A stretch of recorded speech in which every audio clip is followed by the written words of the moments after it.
Zdravím vás, dámy a pánové, a vítám vás na svém kanále Chili Farmer. Tohle je poslední závěrečné video mého pokusu s hnojením. Pro ty, co jsou tady poprvé, tak se jednalo o pokus s různými hnojivy. Pokus jsem prováděl na 4 rostlinkách černé perly, které, když jsme začínali, tak byly přibližně stejně velké. A hnojiva, která se ho účastnila, první byl Plagron, Biobis, přírodní hnojiva, která jsem si sám vyrobil, a Chili Focus. Tak, teď si půjdeme zvážit vlastně, co nám rostlinky urodily. Jenom zmíním, že za mě asi vítěz Biobis si tipnu, protože ty chili papričky se mi zdají jednak, že jsou o něco větší než u ostatních a že jich má taky o něco více, ale nebudem soudit, uvidíme, jak to nakonec bude vypadat. Tak, první rostlina, kterou budeme sklízet, je rostlina, kterou jsem hnojil pouze Plagronem. Můžete vidět, že už je chudinka taková trochu povadlá. Už jde do finále. Tak, hnedka se podíváme, kolik se nám na ní teda urodilo. To tady rychle ostříhám. Jinak tahle rostlina je nejmenší. Ty ostatní jsou teda daleko větší.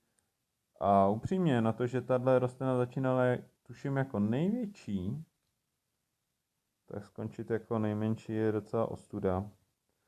Ale nebudu ji úplně odsuzovat, nebo takhle, Plagron nebudu úplně odsuzovat. Jednak je to docela kvalitní hnojivo a teda patří mezi ty dražší, ale třeba tahle rostlina mohla být jenom trochu mizerná, nebo začala prostě vykvítat dřív a tak víc nerostla. No, každopádně je to takový malý zakrslíček.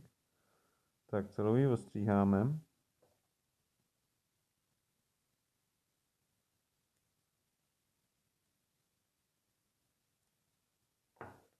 Tak, zapomeneme tady na ty zadní. Ostříhám vážně jenom takhle. Zvážíme to nakonec celý, i takový ty, co úplně nedozrály, aby to bylo fair, tak to vemu teda všechno. A uvidíme, kolik to bude, jakou to bude mít váhu.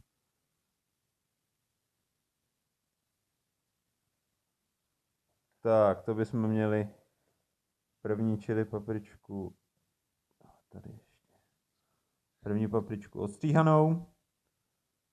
Tak. A teda jsem upřímně na to zvědavej, jak se nám tady Plagron předvede. Jdem to zvážit.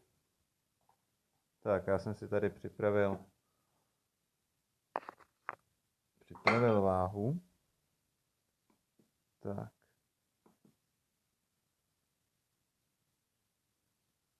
Krásně, už je to na 0. Tak, rostlina, kterou jsme hnojili Plagronem, má 45 gramů.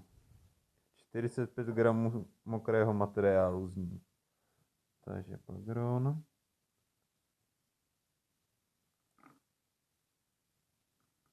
(45) 45 gramů chili papriček. Tak jsem zvědav, jak si povede další. Tak, další paní na holení je teda moje favoritka. Tohle je Chili Focus, tohle je Biobis. Velká chyba, tohle je Biobis. Tak hnedka se jdeme podívat, kolik na sobě máš chili papriček. Jak už jsem zmínil, tohle je moje favoritka. rostla vážně pěkně. Jestli vás zajímá, kterýma hnojema jsem ji hnojil, tak to byl BioBiz Grow, BioBiz Bloom a BioBiz Mic. Ten jsem používal v kombinaci s BioBiz Bloomem. Tak. Když se podíváme na ty postranní větívky, můžeme všimnout, že vážně nasadila nejvíc ze všech. Jsou 4 chili papričky třeba na jedné větvi, což není zase tak častý. Tak.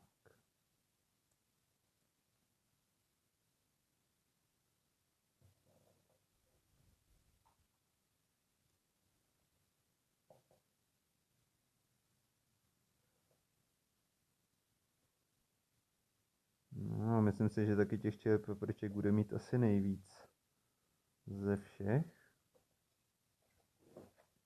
Tak, jen se ukáž. Tak.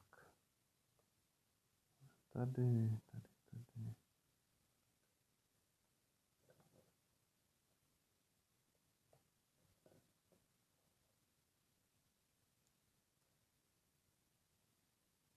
No, to je krása.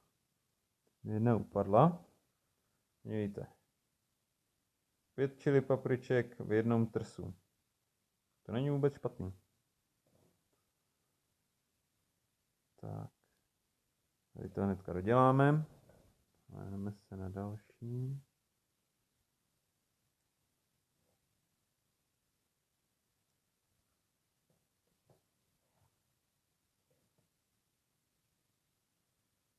Tak.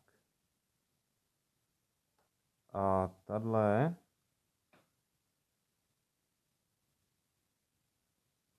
64. Takže BioBiz.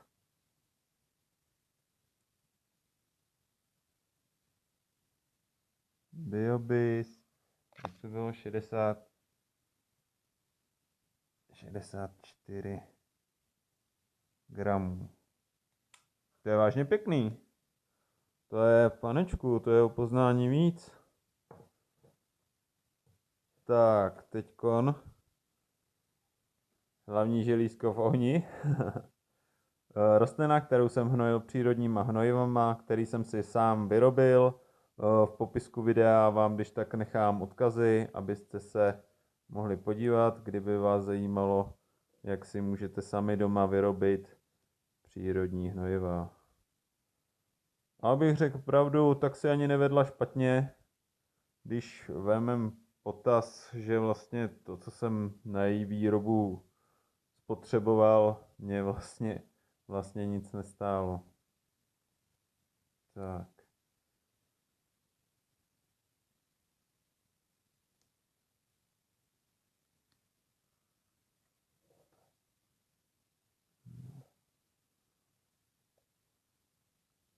Tímhle pokusem se dá docela dobře ukázat, že pěstovat chili papričky se dá v podstatě i bez chemie.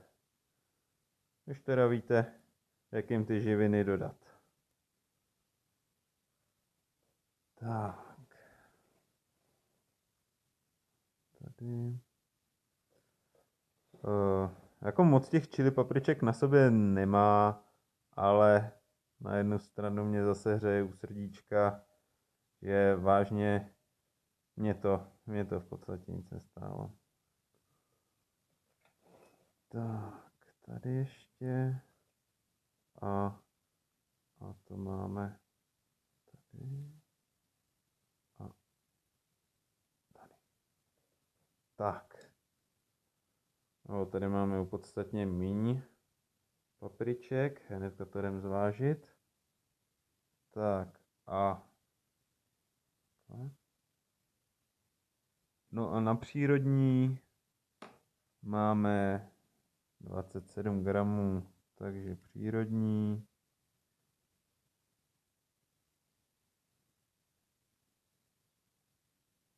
...27 gramů čili papriček. No, zatím No, tak to je nejslabší výsledek. To jsem myslel, že mě zradí Plagron, ale Plagron nakonec zase tak špatný nebyl. Jak jsem očekával teda. Tak a teď poslední rostlina. A tahle rostlina byla hnojená pouze chili fokusem. Velice pěkná vitální rostlinka, krásně rostla a chili fokus. Ten je teda vážně super hnojivo, když vemu v potaz, že mě vážně vyšel na pár korun. Tuším, že byl nejlevnějším z těch hnojiv, no vlastně druhým nejlevnějším. A určitě bych si ho neváhal. Podívejte se, ty jsou taky velice pěkný papričky. A určitě bych chili fokus taky doporučil. Tak, ale myslím si, že teďkon už netrumfne BioBiz a že bude teda náš asi ultimátní vítěz. Když nebudeme soudit, rychle střiháme. Tak.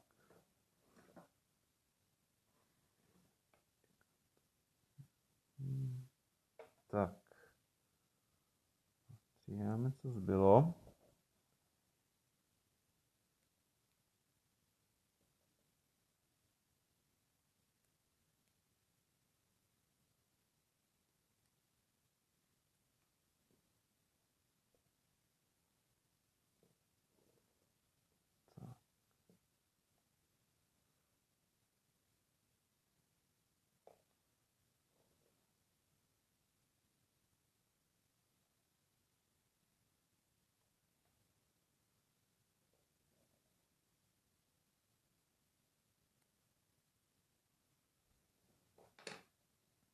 Tak, a tady to máme. Tak, šustím na váhu. A chili fokus.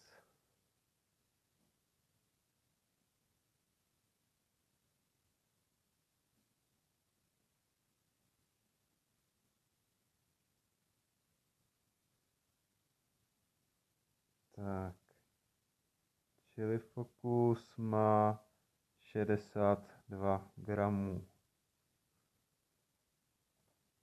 Tak, dámy a pánové, výsledek našeho ročního testu. Tak, když se na to podíváme, tak si s touto můžeme říct, že rostlina, kterou jsme hnojili pouze přírodníma hnojivama, tak nám dala nejmenší výsledek. Ale zase na jednu stranu v podstatě jsem za ní nic nedal. Což je docela pěkný.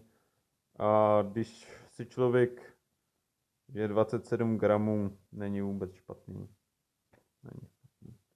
Tak, druhá nejslabší rostlina, tak ta byla Plagron se 45 gramy. Teda čekal jsem to horší, ale nakonec překvapila. Možná to bylo jenom jejím vzrůstem, nevím, proč se zasekla. Každopádně pokus budu znovu příští rok opakovat s více rostlinama a více druhama rostlin. Plus si přidáme ještě nějaký pokus hlínou, ale to upřesním, až se k tomu dostaneme. Tak. Druhý místo tady náleží chili fokusu se svýma 62 gramama. Druhá nejvýnosnější rostlina. A když se zamyslím nad tím, kolik stálo to hnojivo, což bylo přibližně, já nevím, 300 korun přibližně, tak je to úplná paráda. Krásná, vitální rostlinka, nemám, co bych vytknul. Tak a teď se blížíme k našemu vítězi. Dnešní rok 2020 je vítězem BioBiz. Jednak je to ta nejvyšší rostlina, kterou tady mám. A s výnosem krásných 64 gramů chili papriček.